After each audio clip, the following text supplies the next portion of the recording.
Hello everyone, मेरा नाम है अनुराग श्रीवास्तव और आप लोग देख रहे हैं वेस्टेक। आज की इस वीडियो में हम बात करने वाले हैं हैकाथॉन्स के बारे में। इस वीडियो का टॉपिक का नाम ही है ऑल अबाउट हैकाथॉन्स। तो हैकाथॉन एक ऐसा इवेंट होता है जो कि आपकी टेक स्किल्स, आपकी टीम स्पिरिट और आपकी प्रॉब्लम सॉल्विंग स्किल्स को जज करने के लिए यूज किया जाता है। आज की वीडियो में हम 3 चीज पढ़ेंगे। हैकाथॉन क्या होता है, हैकाथॉन कैसे प्रिपरेशन करते हैं और हैकाथॉन कैसे जीतते हैं। तो आज की इन 3 टॉपिक्स में हमारी मोस्टली सारी बातें क्लियर हो जाएंगी। ठीक है, लास्ट में मैं आपको ये भी बताऊंगा कि हैकाथॉन को कैसे फाइंड करते हैं। तो आगे मूव करते हैं। हैकाथॉन क्या होता है? हैकाथॉन क्या होता है? हैकाथॉन एक इवेंट होता है जिसमें आपको एक प्रॉब्लम स्टेटमेंट मिलती है। इस प्रॉब्लम स्टेटमेंट का आपको एक सॉल्यूशन देना पड़ता है इस टाइम लिमिट में। ये 24, 36, 48 आवर्स एक टाइम लिमिट होती है जिसके अंदर आपको एक रूम के अंदर बैठ के कोड करके अपनी टीम के साथ एक प्रॉब्लम का सॉल्यूशन देना पड़ता है। अब उस प्रॉब्लम को आपको एक इनोवेटिव सॉल्यूशन के थ्रू सॉल्व करना पड़ता है। अगर आप इसको एक अच्छे से सॉल्यूशन के साथ सॉल्व कर पाए तो आपके जीतने के चांसेस काफ़ी ज़्यादा बढ़ जाते हैं। So let's move toward next. Hackathons क्यों करने चाहिए? सबसे पहले तो एक्सपीरियंस मिलता है। ठीक है, एक्सपीरियंस में आपको ये इंटर्नशिप या जॉब वाला एक्सपीरियंस नहीं है।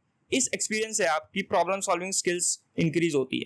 ठीक है, और आप एक डेडलाइन के अंदर कैसे किसी प्रोजेक्ट को बना पाते हैं, ये स्किल्स भी आपकी इंक्रीज होती हैं। ठीक है, दूसरा पॉइंट है कि आपका बेटर रिज्यूमे, मतलब कि अगर आपने अपने रिज्यूमे में डाल रखा है कि मैं इस हैकाथॉन का विनर हूं, तो ऑलरेडी आपके जॉब लगने के सिलेक्शन चांसेस ज़्यादा बढ़ जाते हैं, क्योंकि यही सब आपके एक्स्ट्रा करिकुलर एक्टिविटीज़ में आता है। ठीक है, अगर आपको एक्स्ट्रा करिकुलर एक्टिविटीज़ अपनी करनी है, जिससे आपको सिंगिंग नहीं आती, आपको डांसिंग नहीं आती, तो आप क्या करोगे? आपको कुछ तो करना पड़ेगा। तो आप बेटर रिज्यूमे के लिए हैकाथॉन्स ज्वाइन करते हैं। ठीक है, तीसरा पॉइंट है हमारा team work, deadline and presentation. Team work, deadline and presentation show करता है ये आपकी टीम वर्क की स्किल्स की आप टीम में कैसे काम कर पाते हैं, डेडलाइंस कि आप डेडलाइंस में ठीक ठाक से काम कर पाते हैं या नहीं, या आप पैनिक कर जाते हैं, आपका कुछ बन पाता है या नहीं। तीसरा है आपका प्रेजेंटेशन। प्रेजेंटेशन में ये है कि आप अपने आइडिया को कैसे प्रेजेंट कर पाते हैं, आप अपने सॉल्यूशन को कैसे प्रेजेंट कर पाते हैं लोगों के सामने। तो ये स्किल्स भी आपकी इंक्रीज होती हैं इन हैकाथॉन, क्योंकि आपको एक टीम के अंदर काम करना पड़ता है। आपको 24 आवर्स, 36 आवर्स या 48 आवर्स के अंदर एक कंप्लीट प्रोजेक्ट बना के देना पड़ता है। ऑल्दो वो प्रोजेक्ट आप डिप्लॉय नहीं करते हैं, बट आपको एक लोकल होस्ट पे ही आपको एक प्रोजेक्ट बना के देना पड़ता है और आपको एक आइडिया प्रेजेंट करना पड़ता है।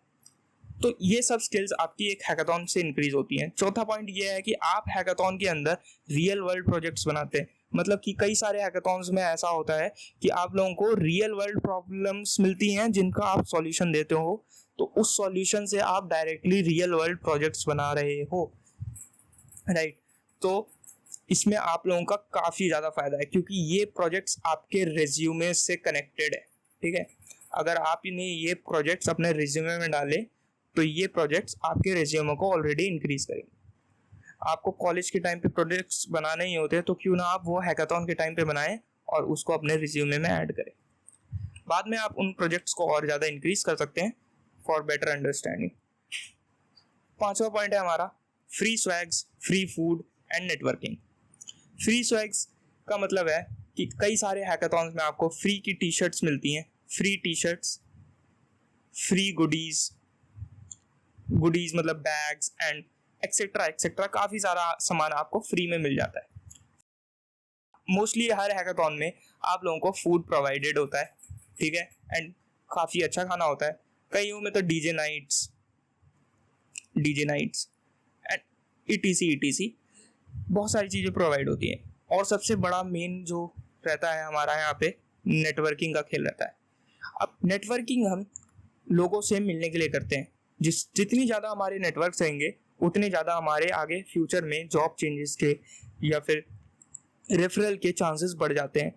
जैसे जैसे आप नेटवर्क लोगों से बढ़ाओगे तो आपको ज़्यादा एक्सपीरियंस मिलेगा, आप पब्लिक स्पीकिंग कर पाओगे। ठीक है, आप लोगों से मिल पाओगे, आप अपना एक्सट्रोवर्ट हिस्सा जान पाओगे। ठीक है, आप लोगों को जान पाओगे, आप उनसे मिलोगे तभी आप उनको पहचान पाओगे। ठीक है। छठा, अगर आप हैकाथॉन जीतते हो तो आपको यहाँ पे 1 लाख से लेके 10 लाख तक के प्राइस वाले हैकाथॉन्स मिलते हैं। आपको 1 लाख से लेके 10 लाख तक के हैकाथॉन के प्राइसेस मिलते हैं। मैंने सही कहा, आप 10 लाख रुपए एक प्रोजेक्ट बनाने के जीत सकते हैं। पर वही बात है कि आपका हैकाथॉन का प्रोजेक्ट ऐसा होना भी चाहिए कि आप उन 10 लाख के बच्चों में आ पाए, ठीक है। तो हैकाथॉन की टीम कुछ ऐसी दिखती है। आपके जितने ज़्यादा डेवलपर हो सकते हैं आप उतने डेवलपर रखें। एक आपको लड़की रखनी पड़ती है। कुछ कुछ हैकाथॉन्स में ये मैंडेटरी होता है कि 1 गर्ल होनी चाहिए और बाकी सारे आपके डेवलपर रहेंगे। तो आप देख सकते हैं कैसे भी आपको तैयारी करनी है, ठीक है। अब हम बताते हैं आपको कैसे तैयारी करनी है। तो पहले टीम बनाएंगे, ठीक है। टीम में आपके 2 से लेके 4, कुछ कुछ हैकाथॉन में 6 भी अलाउड होते हैं। तो आपको इन मेंबर्स की टीम बनानी है, जो कि मैं आपको एंड में बताऊंगा कि आप एक बहुत बढ़िया टीम कैसे बना सकते हैं। दूसरा आपका पॉइंट क्या है, आपको पास्ट हैकाथॉन के विनर्स के प्रोजेक्ट्स देखने हैं, जो कि आपको कहाँ मिलेंगे। डेव पोस्ट वेबसाइट है, गिटहब वेबसाइट है एंड यूट्यूब। हाँ, यूट्यूब पे भी कई सारे हैकाथॉन्स के प्रोजेक्ट्स पड़े रहते हैं, प्रोजेक्ट्स, ठीक है। और ये सारे रियल वर्ल्ड प्रोजेक्ट्स हैं। तो ये सारे आपको हैकाथॉन्स में जो विनर्स प्रोजेक्ट्स होते हैं वो सब देखने हैं और उनसे एनालाइज करना है कि ये सब किस वजह से जीते, इनके प्रोजेक्ट में ऐसा क्या यूनिक था, ठीक है, जो कि बाकी लोग प्रोवाइड नहीं करवा पा रहे थे। तो ये चीज़ अगर आप देख लोगे और आपने अपने प्रोजेक्ट में इम्प्लीमेंट कर दिया और नेक्स्ट हैकाथॉन में आप विनर हो पक्का। तीसरा, टेक स्टैक के बेसिक्स। तो अगर आपको हैकाथॉन में जाना है तो सबसे पहले आपके बेसिक्स क्लियर होने चाहिए। आपको कोई एक टेक्नोलॉजी, कोई बेसिक टेक आना ही चाहिए। मतलब कि ऐसा नहीं है कि आपको अभी लूप लिखने में आपको प्रॉब्लम हो रही है और आप जाके हैकाथॉन अटेंड कर रहे हैं, तो इसका कोई फ़ायदा नहीं है। तो आपको एक ना एक टेक्नोलॉजी स्टैक तो आना चाहिए। जैसे कि हमारा हो गया, जल्दीबाजी में अगर आपको कोई एक वेब ऐप बनाना है तो मन स्टैक हो गया, ठीक है। या फिर जावा बैकएंड हो गया एंड पाइथन हो गया। पाइथन से आप दोनों फ्रंट एंड बैक एंड सब बना सकते हैं, ठीक है। तो ये सब, इनमें से कई सारी टेक्नोलॉजी आप यूज़ कर सकते हैं। आपको कोई से 1 से 2 साइड प्रोजेक्ट्स तो बनाने ही पड़ेंगे पहले। अगर आप ये नहीं बना के हैकाथॉन में जाते हो तो आपका हैकाथॉन एक तरीके से वेस्ट है। आप वहाँ पे कुछ लर्न नहीं कर रहे हो, सिर्फ अपना टाइम वेस्ट करने जा रहे हो, क्योंकि वहाँ पे ऑलरेडी ऐसे बच्चे आएंगे जिनको देख के आपको लगेगा कि मैं तो यहाँ पे स्टैंड आउट ही नहीं कर पा रहा हूँ, मैं कुछ कर ही नहीं पा रहा हूँ। तो आपको कुछ ना कुछ तो सीख के पहले से जाना पड़ेगा। तो 5वां पॉइंट यही है कि ट्राई टू प्रेजेंट योरसेल्फ।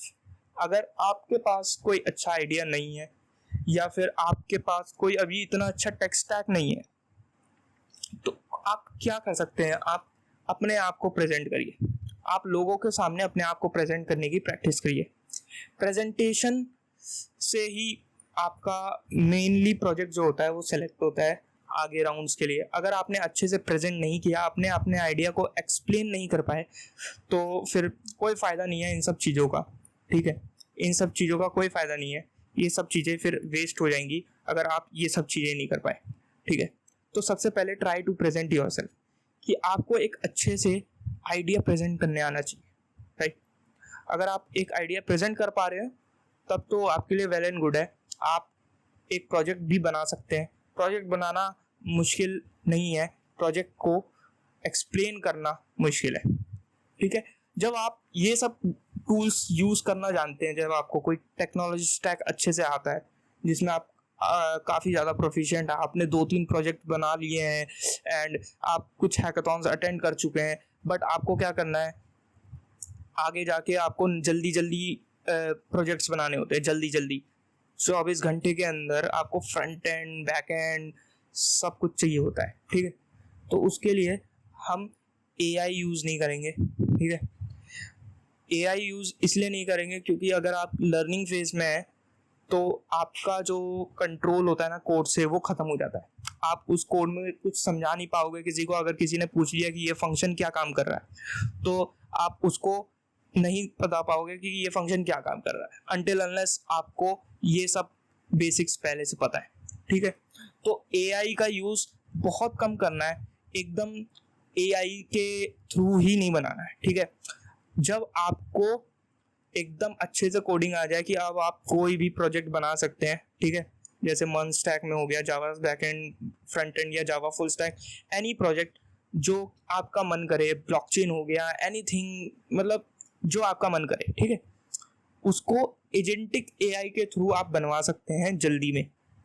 अगर आपके पास टाइम कम है तो आप कर्सर, वार्प एआई या गिटहब कोपायलट जैसे एजेंटिक एआई जो कि आपके टर्मिनल में यूज होके आपके पूरे कोड को जनरेट कर देंगे। कई सारे एआई मॉड्यूल्स यूज करते हैं, जैसे कि क्लॉड हो गया, क्लॉड सोनेट जो कि 3.7, क्लॉड सोनेट 3.7 जो कि कोडिंग के लिए काफ़ी बेटर है, ठीक है।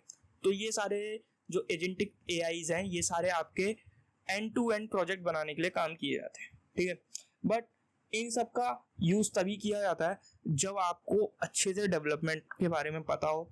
आप एक एक फंक्शन को ऐसे देख लो और आप बता दो कि अच्छा इसका ये यूज़ केस है, तो आपके लिए सही है। वरना आप अगर पहले से ही इनको यूज़ करने लग जाओगे तो आपका फिर कुछ नहीं हो पाएगा, क्योंकि आप अपने कोड से कंट्रोल खो दोगे, ठीक है। और आपको कंट्रोल कर रहा है एआई, आप एआई को कंट्रोल नहीं कर रहे होगे उस मोमेंट पे, आपको एआई कंट्रोल कर रहा हो। तो अगर ये कुछ टूल्स हैं, ठीक है, जो कि फास्ट बिल्डिंग टूल्स है, जैसे कि ऑथेंटिकेशन के लिए क्लर्क, ऑर्थो, फायरबेस, ऑथिन, ये सब आप तब यूज़ कर सकते हो जब आपको प्रोजेक्ट में ये सब इम्प्लीमेंट करने हो। ये सारे कुछ टूल्स हैं जिनके थ्रू आप जल्दी से जल्दी इंटीग्रेट कर सकते हो और अपने प्रोजेक्ट को डेमो के लिए रेडी कर सकते हो। तो 24 घंटे के अंदर आप कम से कम 10 घंटे अपने बचा सकते हो, क्योंकि कुछ लोग होते हैं जो कि स्टार्टिंग से सब कुछ बनाने लगते हैं, अपना ऑथेंटिकेशन सिस्टम, सब कुछ। जब सब कुछ अवेलेबल है तो हम लोग को इतनी मेहनत क्यों करनी है, राइट। हमको एक टाइम लिमिट के अंदर सब कुछ बना के दिखाना है, तो हम लोग ये पहले से प्री एग्जिस्टेंस चीज़ें यूज़ करेंगे ना। और ये सारी चीज़ें फ्री हैं, तो इसमें कोई पैसा नहीं लगने वाला आपका, तो आप सब ये सब चीज़ें यूज़ कर सकते हैं, ठीक है। ये मैंने इसमें पीडीएफ में दे दिया, मैं पीडीएफ आपको डिस्क्रिप्शन में लिंक दे दूंगा उसका। So let's move forward. जीतने के टिप्स, तो जीतने की टिप्स ये हैं कि प्रॉब्लम स्टेटमेंट को अच्छे से समझो। तो आपको कोई भी हैकाथॉन में जाते हो ना, तो आपको सबसे पहले एक प्रॉब्लम स्टेटमेंट दी जाती है, जिसमें आपको उस प्रॉब्लम के बारे में बताया जाता है कि आपको इस प्रॉब्लम को कैसे सॉल्व कर सकते हो। मतलब उस प्रॉब्लम का आपको डिस्क्रिप्शन मिलता है, ठीक है, जिसमें लिखा होता है कि वो एक्चुअली में प्रॉब्लम है क्या। तो आपको उस डिस्क्रिप्शन को अच्छे से समझना है, उस प्रॉब्लम को अच्छे से समझना है, उसके पेन पॉइंट्स पकड़ने हैं। अब उसके पेन पॉइंट्स को समझने के लिए, जैसे ये मेरा एक ऐप है, मेरे इस ऐप में मेरे को कोई प्रॉब्लम है और मेरे को ये ऐप मेरे यहाँ पे रो रही है, ठीक है। अब मैं इसको कैसे चुप कराऊंगा, अब मेरे को ये सोचना है इस प्रॉब्लम के थ्रू, ठीक है। तो यही है आपकी प्रॉब्लम सॉल्वेशन। अब मेरे को ये समझना है कि ये रो क्यों रही है, राइट। मतलब एग्जाम्पल थोड़ा ऐसा है कि सोचना, मतलब थोड़ा हंसी वाला एग्जाम्पल है, पर कोई बात नहीं। मेरे को ये सोचना है कि ये ऐप क्यों रो रही है, जिससे मैं इसको सॉल्व कर पाऊँ, ठीक है। या कोई रियल वर्ल्ड प्रॉब्लम है, जैसे कि अभी मैं एक हैकाथॉन में गया था, तो वहाँ पे एक प्रॉब्लम थी कि एक टैक्सी ड्राइवर को जब एक राइड मिलती है तो वो एक ऐसी लोकेशन में चले जाता है जहाँ पे कोई राइड ही नहीं मिलती है, ठीक है। तो टैक्सी ड्राइवर क्या करता है, जो ऐप है टैक्सी ड्राइवर का, वो कस्टमर से जाने का और आने का दोनों का पैसा चार्जेस कर लेता है। मतलब कि अगर मेरे को यहाँ से जाने में, यहाँ इस पॉइंट पे जाने पे 10 रुपये लगते हैं, तो कस्टमर को जो चार्ज किया जाता है वो 20 रुपये चार्ज किया जाता है। क्यों? क्योंकि इस पॉइंट से ड्राइवर खाली लौट रहा है, ठीक है। तो आप इसको किस हिसाब से सॉल्व करोगे या किस तरीके से सॉल्व करोगे, ये आपको देखना है एंड ये आपको सबमिट करना है एज ए सॉल्यूशन।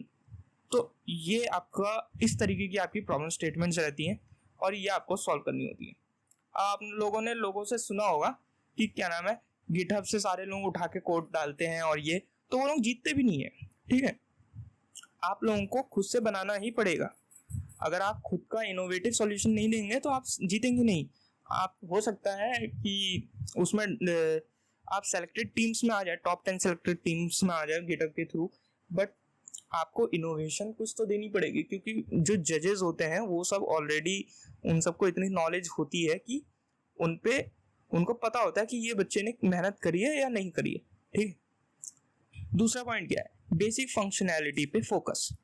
इसका मतलब यह है कि जब मैंने आपसे कहा था कि आपको कर्सर एआई यूज नहीं करना है या वॉर्प एआई या फिर कोई भी एक एआई यूज नहीं करना है, तो इसका मतलब यह है कि आप अपने ऐप के फंक्शन को अच्छे से समझ पाए।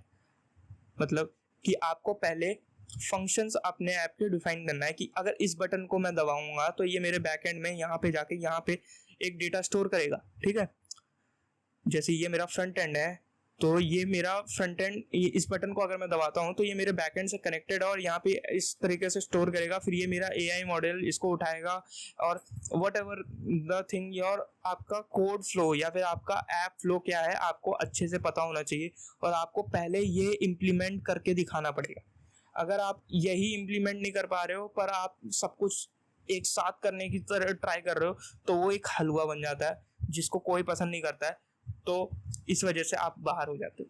ठीक है, तो ये बेसिक फंक्शनैलिटी पे फोकस करना इज ए इम्पॉर्टेंट थिंग। अगर आपने अपने जो जजेस को एक्सप्लेन करें अपनी बेसिक फंक्शनैलिटी, जैसे कि अगर मैं ये बटन दबाऊंगा तो इसको कॉल चले जाएगा। ठीक है, यहाँ पे कॉल चले जाएगा, इमेजिन करो ये कॉल जा रहा है और अगर मैं यही बटन दबा रहा हूँ और ये कॉल ही नहीं जा पा रहा है, या फिर मान लो ये ओटीपी जनरेशन सिस्टम बनाया मैंने। ठीक है, मैंने यहाँ पर बटन दबाया, यहाँ पे इस कस्टमर को ओटीपी जाना चाहिए पर ये ही नहीं हो पा रहा, तो ये मेरा बेसिक फंक्शनैलिटी ही नहीं कर पा रहा। मैंने जजेस को एक्सप्लेन किया था कि सर मैं एक ऐसा बनाऊंगा जिसपे मैं बटन दबाऊंगा तो मेरे को यहाँ पे ओटीपी आ जाएगा, पर ये हो ही नहीं पा रहा है, तो फिर ये मेरा बेसिक फंक्शनैलिटी पे ही नहीं उतर रहा है, तो ये मेरा प्रोजेक्ट किसी काम का नहीं है। ठीक है, आपको इतना तो करना पड़ेगा कि आपके बेसिक फंक्शनैलिटी काम करे। ठीक है, तीसरा पॉइंट ये है, यूआई जितना अच्छा उतना बेटर इम्पैक्ट। ठीक है, तो इसका मतलब ये है कि आपका जो फ्रंट एंड रहेगा ना, जो फ्रंट एंड रहेगा उसको आपको बहुत ज़्यादा सुंदर बनाना पड़ेगा। देखो, हैकाथॉन जीतने के लिए ना मेन 3 पॉइंट्स तो ये होते हैं कि आपकी पहली प्रेजेंटेशन, दूसरा आपका आइडिया, ठीक है, दूसरा आपका आइडिया, तीसरा आपका यूआई यूएक्स, चौथा आपका फंक्शनैलिटी। ठीक है, अगर आपका यूआई यूएक्स खराब है पर आपका आइडिया बहुत अच्छा है, आपने प्रेजेंटेशन ओके ओके दी है, ओके ओके, ठीक है, आपके बहुत ज़्यादा चांसेस है आप बाहर हो जाओगे। आपको सब चीज़ें मेंटेन रखनी पड़ेंगी, तभी जाके आप किसी अच्छे से हैकाथॉन में आप जीतने के बहुत ज़्यादा करीब हो जाओगे। अगर आपने UI and presentation and basic functionality पे फोकस करके अच्छा सा प्रोजेक्ट बना दिया तो आपके जीतने के चांसेस हाई हैं, और अगर आपने इनमें से कुछ भी छोड़ा तो आपके जीतने के चांसेस ऐसे लो जाते जाएंगे, लो जाते जाएंगे, लो जाते जाएंगे। अगर मान लीजिए आपका आइडिया बहुत अच्छा है तो आपको आइडिया के चक्कर में आपको, चलो आपने यहाँ पे पहुँच गए, पर फिर बाकी चीज़ों के चक्कर में आप ऐसे नीचे गिरते जाओगे, नीचे गिरते जाओगे, तो ये चीज़ अच्छी नहीं है। ठीक है, तो आपको सारी चीज़ें ध्यान रखनी है और आगे तभी बढ़ना है। अब प्रेजेंटेशन इसकी मैंने आपको बता दिया कि अगर आप अपना प्रेजेंट कर पा रहे हो आइडिया तो विन है, वरना फिर लर्न है। ठीक है, हमारा लास्ट पॉइंट है सर्च इफ आइडिया एग्जिस्ट। हाँ, तो ये सबसे इम्पोर्टेंट पॉइंट ये इसलिए बन जाता है क्योंकि जब आप एक आइडिया सोचते हो, ठीक है, तो आपको एक आइडिया सोचने के लिए आपको एक यूनिक आइडिया सोचना पड़ता है। ठीक है, अगर आपको जीतना है तो आपको एक यूनिक आइडिया लगता है, तो यूनिक आइडिया का मतलब ये होता है कि उस आइडिया पे पहले किसी ने काम नहीं किया हो, या फिर उस आइडिया को लोग इग्नोर कर देते थे किसी एक प्रॉब्लम के चक्कर में। ठीक है, तो आपको वो प्रॉब्लम सॉल्व करके आपको ऐसा आइडिया बनाना है कि जो पहले से एग्जिस्ट नहीं करता। ठीक है, अगर आपने ऐसा आइडिया बनाया तब तो आपके चांसेस विनिंग के एकदम काफ़ी ज़्यादा बढ़ जाएंगे। ठीक है, बट अगर आपका आइडिया बहुत अच्छा है, ठीक है, पर वो पहले से एग्जिस्ट करता है, ठीक है, तो वो प्री एग्जिस्ट में लोग उसको चूज करेंगे ना, क्योंकि वो ज़्यादा अच्छा आइडिया है, ठीक है, ऑल्दो आपका आइडिया बेटर है, पर लोग उसको चूज करेंगे क्योंकि वो पहले से है, ठीक है। तो आपको कुछ ऐसा करना पड़ेगा अगर आप इस आइडिया से कुछ अलग लेकर आए, ठीक है, डिफरेंट। क्योंकि अगर आपने ऐसा आइडिया कोई बना दिया जो पहले से एग्जिस्ट करता है, तो जजेस आप लोगों से सिंपल सा एक सवाल पूछते हैं कि आप इसमें अलग क्या कर रहे हैं, ठीक है। और अगर आपने इसमें कोई जवाब नहीं दिया तो आप बाहर हैं, ठीक है। आप कोई अच्छा सा जवाब दीजिए, वरना आप, और वो जवाब काफ़ी अच्छा होना चाहिए फिर कि हमारा ये चीज़, जैसे कि ये आइडिया अगर मान लीजिए ये प्रॉब्लम को 50% सॉल्व कर रहा था, तो हमारा आइडिया इस मेथड के थ्रू 70 या 80% सॉल्व कर दे रहा है, ठीक है। तो अगर ऐसा कुछ है तब तो आपका आइडिया चल जाएगा, वरना सीधे सवाल ये होता है कि आपका आइडिया और इनके आइडिया में फ़र्क है। जिस हिसाब से हमारा डीप सीक आया था, आप लोगों ने सुना ही होगा डीप सीक के बारे में, जब चैट जीपीटी डीप सीक के बारे में, तो जैसे डीप सीक आया था तो डीप सीक फ्री था, ठीक है, ओपन सोर्स था। डीप सीक आपका ओपन सोर्स था, बट चैट जीपीटी आपका $20 पर मंथ, ठीक है, $20 पर मंथ। तो लोग डीप सीक की तरफ स्विच करने लग गए कि ये तो सस्ता है और चैट जीपीटी से ज़्यादा ताकतवर है।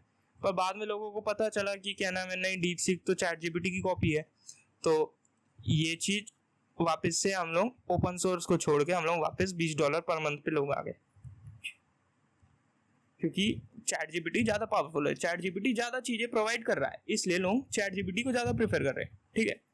अब हैकाथॉन कैसे फाइंड करने हैं ये हम बता देते हैं आपको। तो हैकाथॉन फाइंड करने के लिए कई सारी वेबसाइट होती है, एक तो devforce.com, एक hackathon.com, mlh.io, अनस्टॉप। इसमें आपको इंडिया के सारे हैकाथॉन्स मिल जाएंगे, मतलब मोस्टली कॉलेजेस वगैरह के, ठीक है, जो कि जैसे कि आईआईटी दिल्ली, ठीक है, आईआईटी दिल्ली एंड मतलब इंडिया स्पेसिफिक जो हैकाथॉन्स होते हैं ना, जैसे कॉलेजेस में, जैसे जीएल बजाज का हैकाथॉन होता है, ठीक है, एंड एक्सेट्रा एक्सेट्रा। तो यहाँ पे आपको मिल जाएंगे। गिटहब के इवेंट्स वाले, कम्युनिटी इवेंट्स वाले सेक्शन में आपको मिल जाएंगे।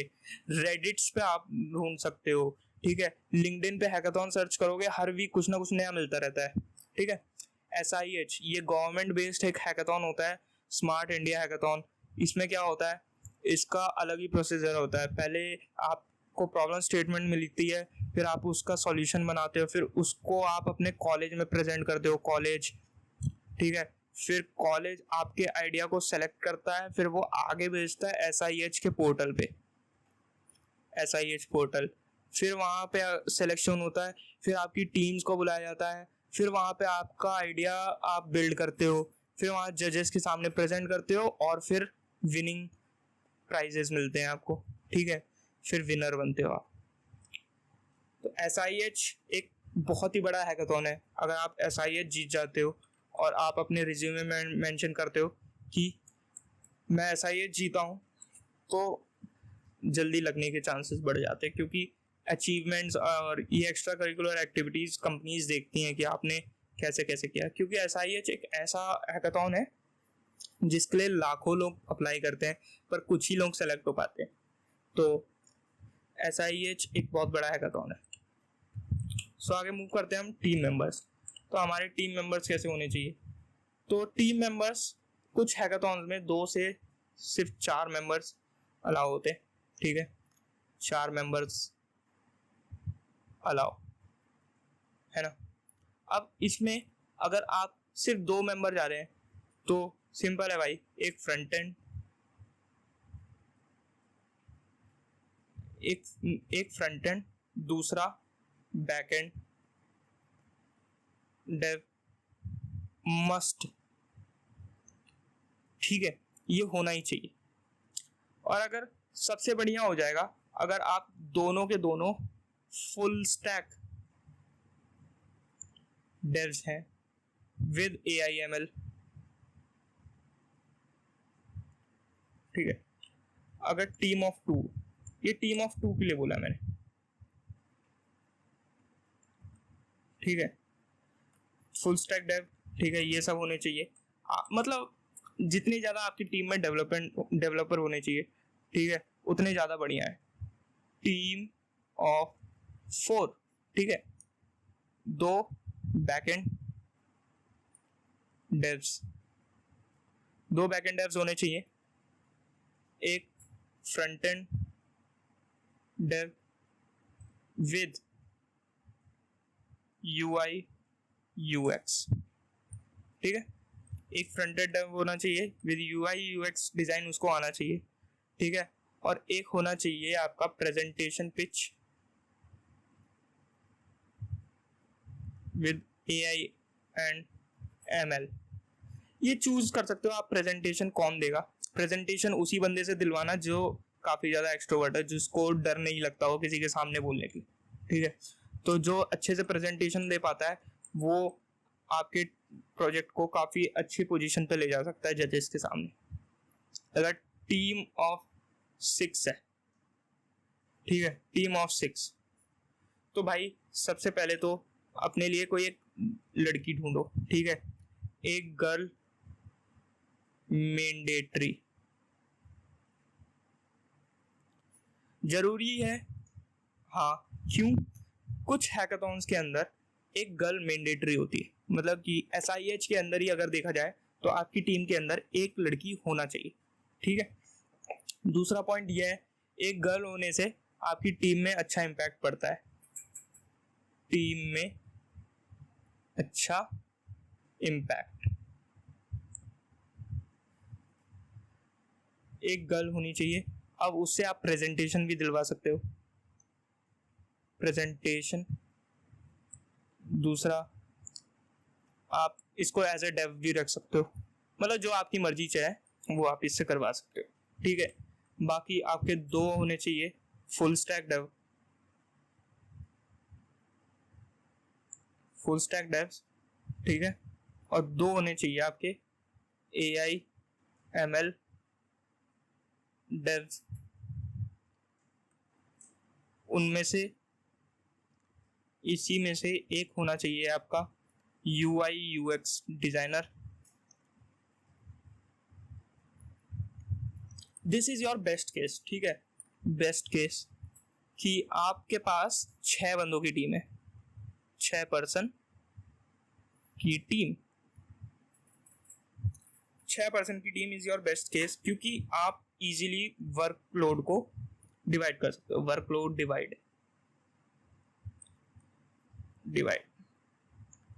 और इसका मतलब ये भी हुआ कि आपके पास 6 ब्रेन्स हैं, ठीक है, आप 6 दिमागों के साथ एक साथ काम कर सकते हो।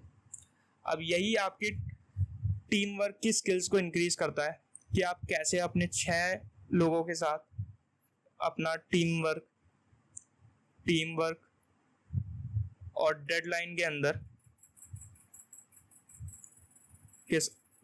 अंदर काम कंप्लीट करते हो। क्योंकि आफ्टर जॉब, मतलब जब आप जॉब कर रहे होगे आफ्टर कॉलेज, तो आपके जॉब में आपको मोस्टली सारा काम टीम्स के अंदर ही करना पड़ेगा, ठीक है।